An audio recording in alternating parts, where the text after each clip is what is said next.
Bismillahirrahmanirrahim. Assalamualaikum warahmatullahi wabarakatuh. Bismillahirrahmanirrahim. Ila hadratin Nabi Mustafa Muhammad Rasulullah sallallahu alaihi wa alihi wasallam.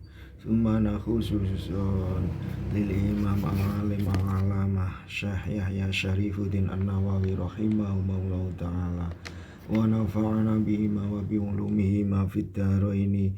Al-Fatihah. A'udzu billahi minasyaitonir rajim. Bismillahirrahmanirrahim. Alhamdulillahi rabbil alamin arrahmanir rahim maliki yaumiddin. Iyyaka na'budu wa iyyaka nasta'in. Ihdinas siratal mustaqim. Siratal ladzina an'amta 'alaihim ghairil maghdubi 'alaihim waladdallin.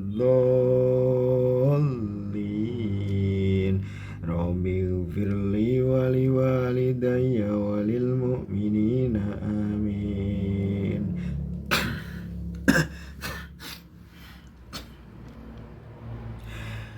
Saudara-saudaraku sekalian, kawan-kawanku, sahabat-sahabatku, dimanapun panjenengan berada yang saya cintai, hamdan wa syukron lillah, wassalatu wassalamu ala rasulillah, wa ala alihi wa ashabihi wa mawalah, wa la hawla wa la quwwata illa billah, amma ba'd.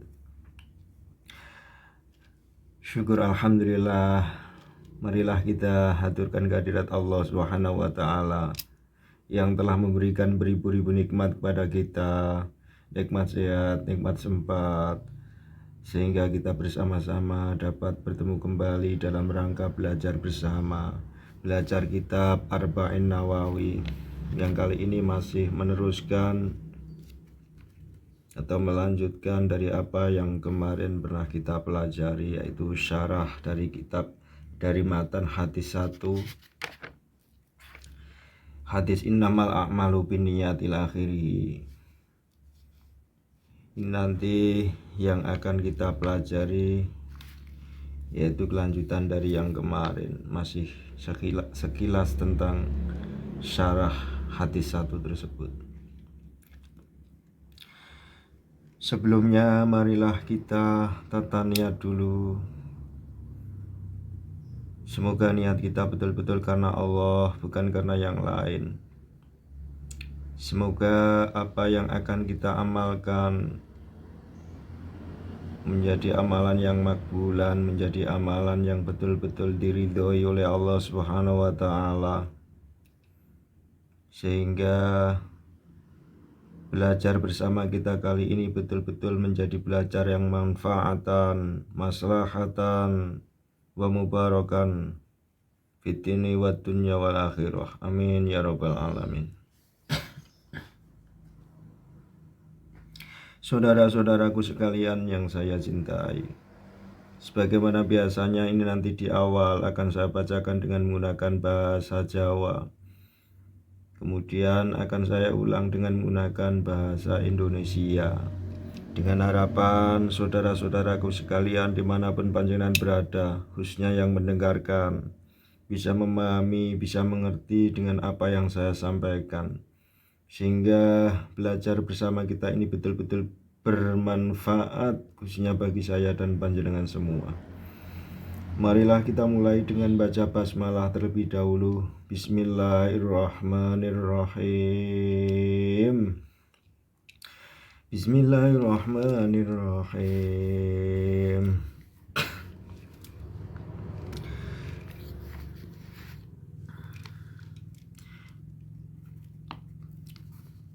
Iya. Wa utawi sidik iku makna itisol. Wa utawi sidik iku makna itisol, makna tetemu wal infisol lan makna bisa. Le ana ukron temsune sidik iku infasilu.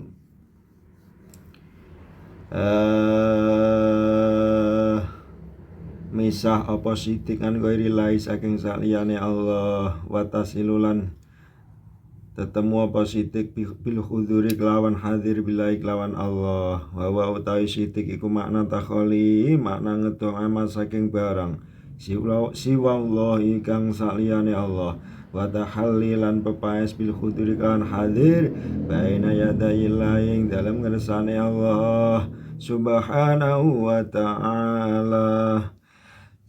Qalu tai dawuh enjing Nabi innamal a'malu rupane dawuh innamal a'malu tawi lafat innamal a'malu iku tahtamilu mengku ngandung memper apa qalu innama ing dawuh innama sihatul a'mal au tashihul a'mal utawa den benerake amal au qabulul amal utawa den trimane amal au kamalul amal utawa sampurnane amal.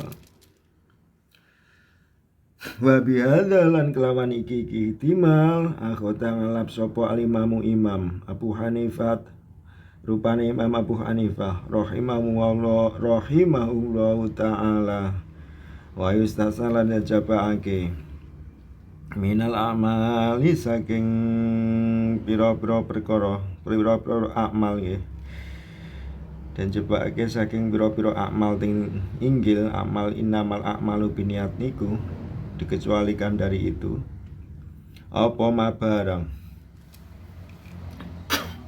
kana kang ana apa maiku mingkau kubaili taruki setengah saking golongan ninggal kaijalatin najasa dikaya ngilangi najis warotal mangsubilan balake perkara kang den gosop wal aurilan silian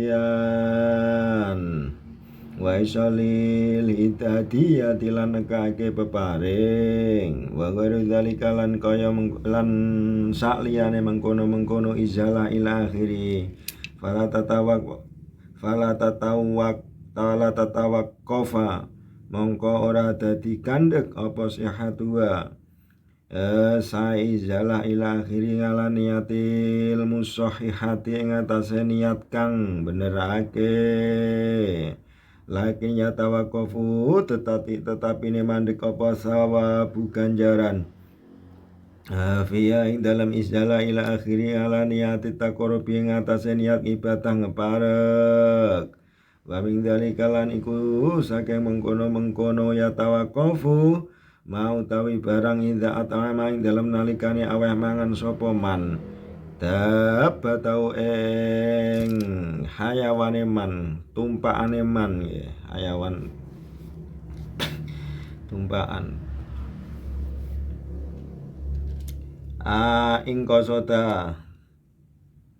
ing kosoda lamun nejo sapa man bi itngamia kelawan aweh mangan sapa bi itngamia kelawan aweh mangan dabah imtisali amrilai krono nglakoni perintahe Gusti Allah taala faina mongko temsene man iku istabudan ganjar sapa man wa ing kosoda lamun nejo sapa man bi itngamia kelawan aweh mangan dabah hafizal maliyati ing reksa bondo fala sawaba mongko ora ana ganjaran iku maujud. Saudara-saudaraku sekalian, sahabat-sahabatku dimanapun panjenengan berada yang saya cintai, sekali lagi belajar bersama kita kali ini melanjutkan apa yang telah kita pelajari kemarin-kemarin, yaitu masih berbicara tentang syidik. Karena syidik ini terkait sekali dengan niat seseorang, dengan keikhlasan niat seseorang. Karena syidik itu adalah menjadi sifat dari seorang hamba, baik dalam tingkah samarnya, tingkah jelasnya, zahir batinnya, seorang hamba itu disifati oleh syidik.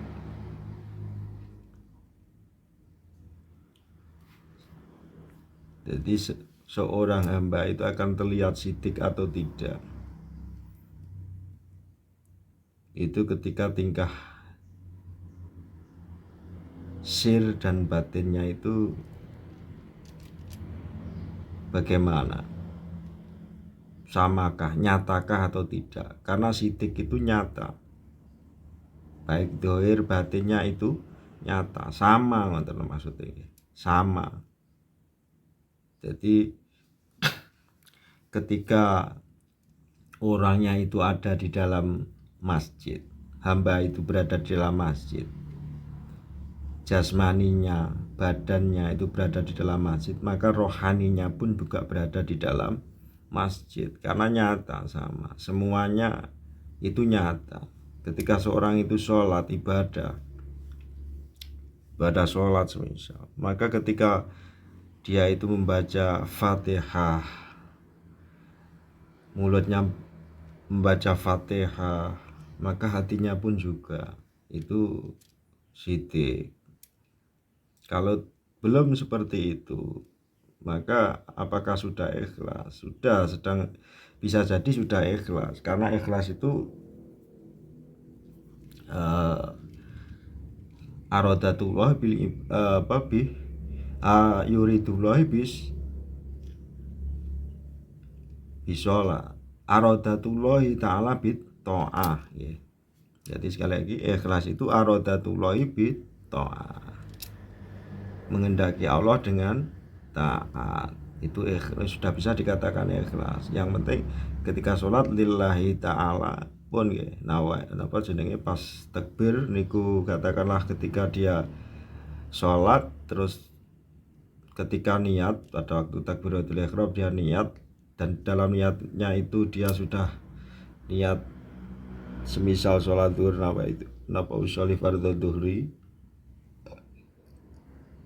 dan seterusnya lillahi ta'ala, terus kemudian pada waktu baca Fatihahnya dia cuma baca secara lafzi saja, hatinya tidak ya, hatinya tidak ikut membaca, itu sudah sah, secara hukum syar'i sudah sah ya, karena sudah melaksanakan syarat rukunnya sholat, dan sudah bisa dikatakan ikhlas karena dia mengendaki Allah itu untuk taat, menjalankan taat itu berarti menjalankan perintah Allah. Allah memerintahkan untuk sholat duhur, dia menjalankan sholat duhur sesuai dengan ketentuan syariat yang ada, ajaran yang ada, maka sudah bisa dikatakan ikhlas. Tapi belum tentu dia itu sodik, karena sodik itu antara ucapan dan hati itu sama. Maka ketika dia baca Fatihah kok hatinya tidak baca, jadi batinnya tidak membaca, maka ya dia belum bisa dikatakan syidik. Kita lanjutkan.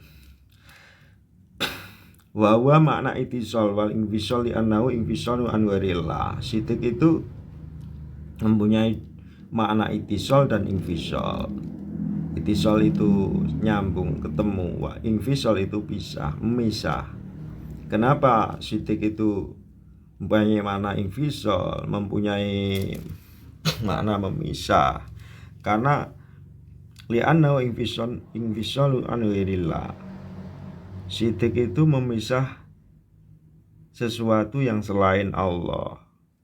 Jadi hanya ada Allah dan Allah, lainnya itu dipisah. Jadi tidak, ketika berpikir Allah ya Allah, tidak ada selain Allah. Watisalu bil khuduri billah, dan hatinya itu selalu menyambung dengan di hadapan Allah, hadir di hadapan Allah. Jadi di mana itisolnya seperti ini. Itisol nyambungnya itu karena hadir di hadapan Allah. Infisolnya itu karena dia memisahkan diri dari sesuatu yang selain Allah. Wa makna takholi amma siwallah. Jadi syidik itu sekali lagi mempunyai makna menjauh dari sesuatu selain Allah. Amma siwallah, menjauh dari sesuatu selain Allah. Wa tahalli bil khuduri baina yadayillahi subhanahu wa ta'ala, dan hadirnya di hadapan Allah itu menjadi perhiasannya. Qalu innamal a'malu tahtamilu innama syihatul a'mal. Pun nggih niku kita lanjutkan. Qalu innamal a'malu tahtamilu innama syihatul a'mal au tashihul a'mal au qabulul a'mal au kamalul a'mal. Saudara-saudaraku sekalian, sabda Rasulullah pada matan hadis innamal a'malu binniyat ila akhirih,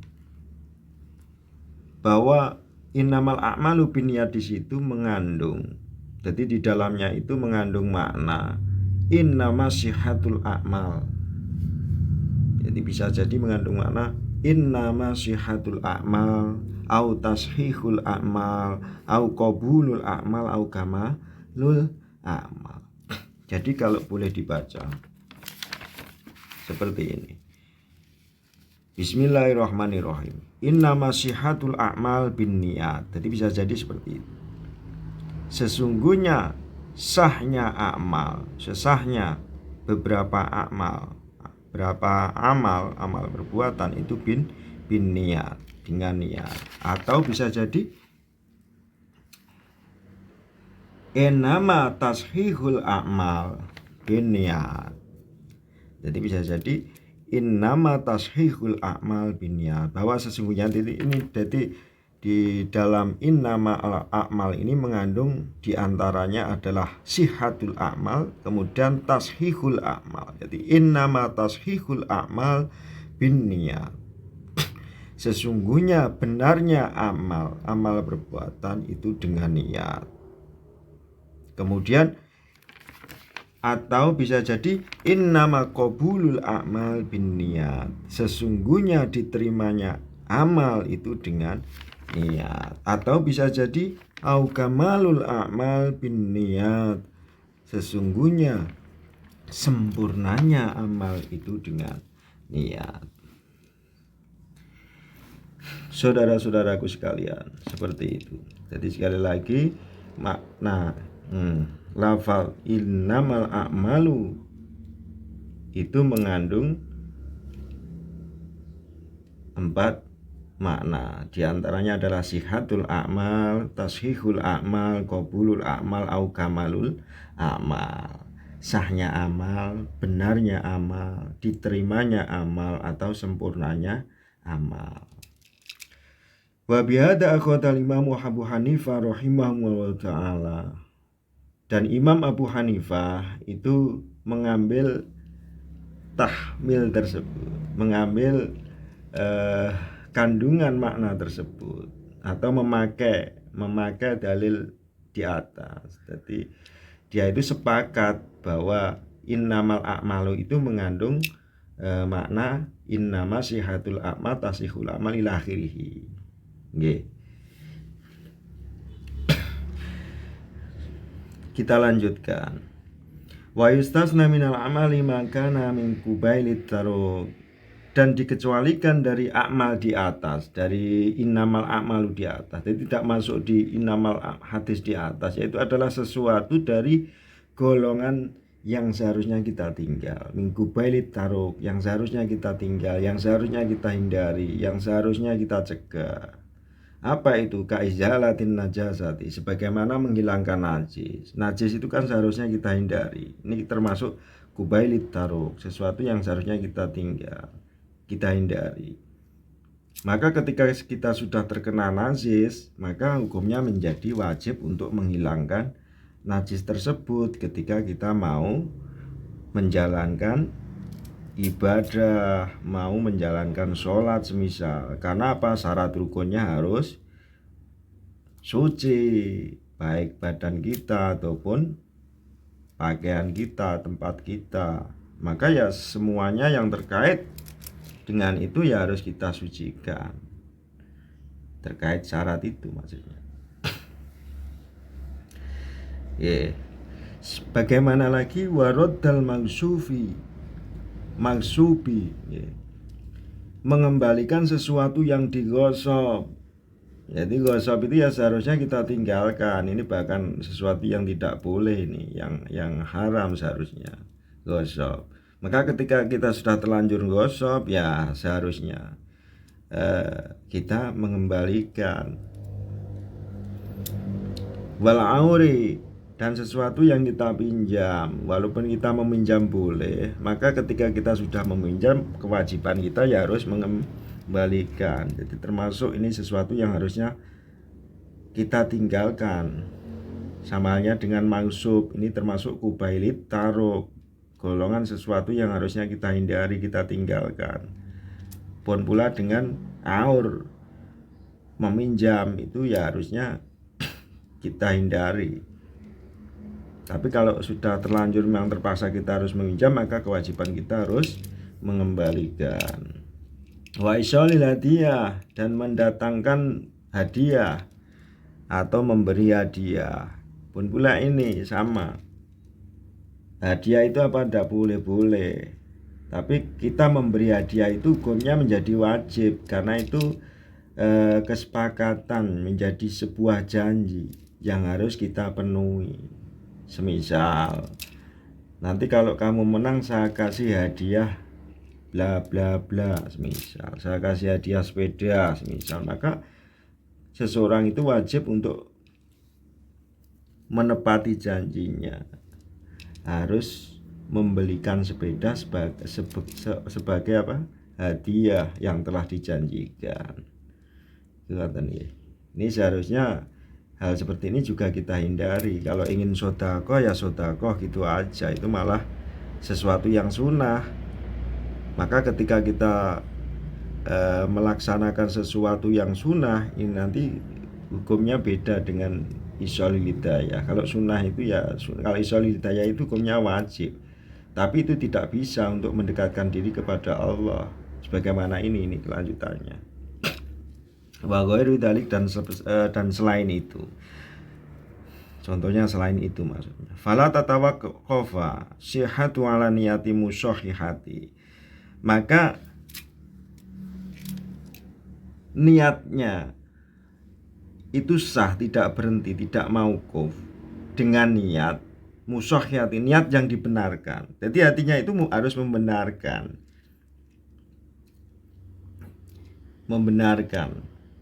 Lakin yatawaqqafu thawabu fi ala niyati taqarrub, tetapi akan mauquf, berhenti, yaitu pahalanya dengan niat takarub, dengan niat mendekatkan diri pada Allah. Jadi tidak bisa itu untuk mendekatkan diri pada Allah.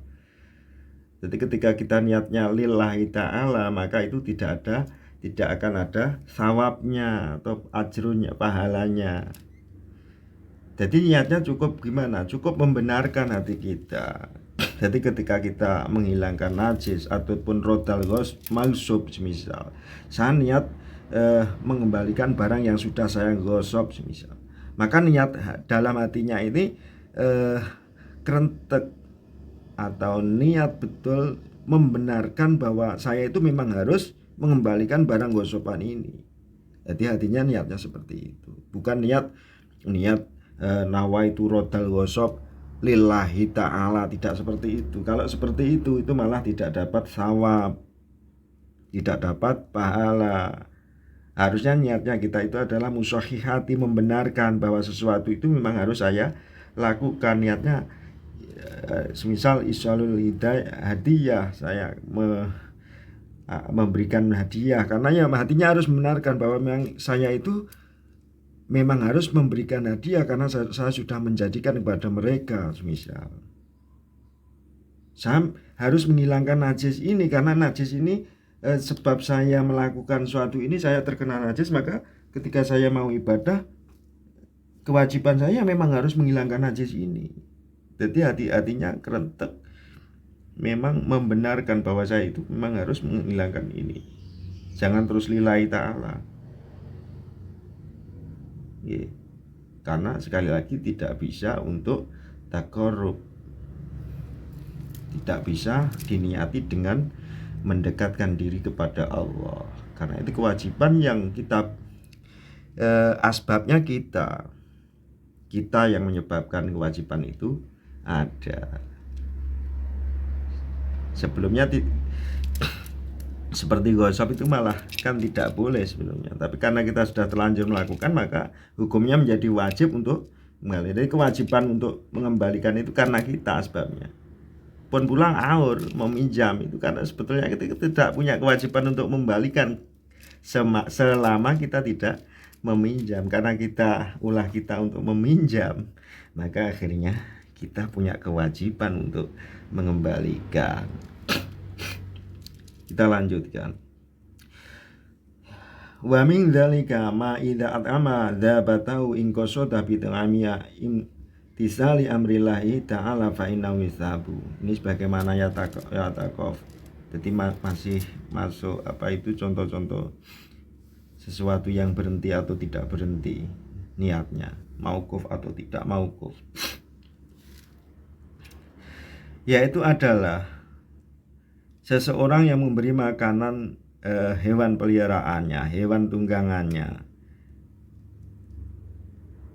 dan dia menyengaja memberi makan itu dengan niat menjalankan perintah Allah, maka fa'inawi sabu. Maka ketika seseorang itu melakukan itu atau memberi makan itu niatnya itu karena menjalankan perintah Allah, memang kewajiban saya itu adalah memberi menafakoi termasuk hewan saya. Setelah keluarga saya, hewan saya harus kita nafakoi, harus saya nafakoi semisal.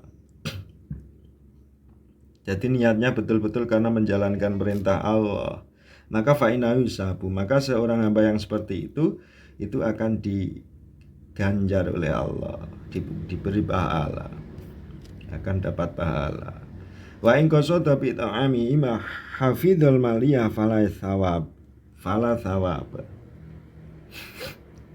Akan tetapi ketika dia itu atau seorang hamba tersebut itu menyengaja memberikan makanan terhadap hewan peliharaannya tersebut dengan tujuan atau niatnya itu hafizul maliyah, menjaga hartanya agar hewannya tidak mati, akhirnya hartanya terjaga.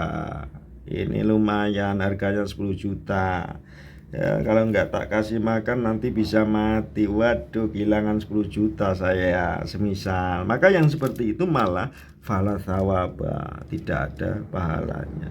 Jadi sekali lagi, kalau niatnya itu ingin menjalankan perintah Allah, karena kewajiban kita memang untuk memberikan nafkah terhadap hewan kita lillahi ta'ala, karena Allah itu, maka itu dapat ganjaran. Tapi niatnya itu, kalau niatnya itu menjaga hartanya bukan karena Allah ya, karena ingin hartanya supaya terjaga, maka tidak ada pahalanya. Saudara-saudaraku, mungkin kita cukupi sekian ngaji kita, belajar kita bersama. Semoga manfaat awal akhir dari saya. Apabila ada kekurangan, ada kesalahan, mohon dimaafkan. Sekali lagi, yang lebih paham saya mohon untuk mengkoreksi dan membenarkan apabila ada kesalahan dari saya, mengingatkan ya. Kiranya saya akhiri sekian. Wallahu muwaffiq ila aqwamit thoriq. Wassalamualaikum warahmatullahi wabarakatuh.